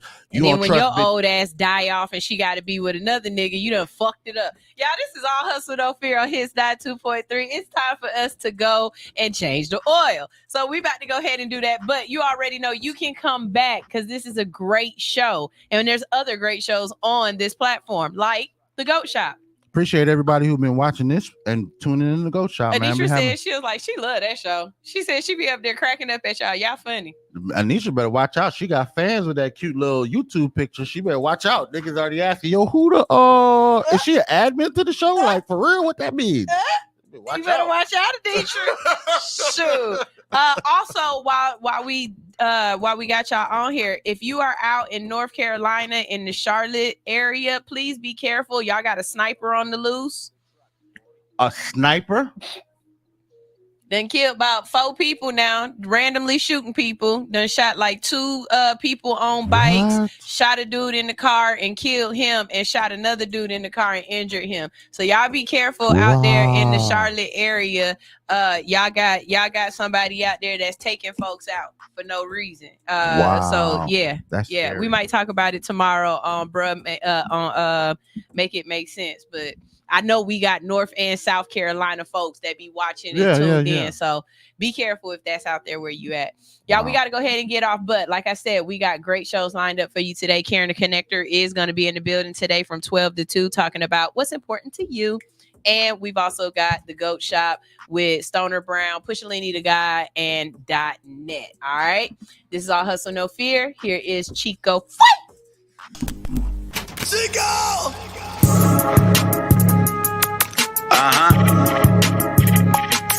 Yeah.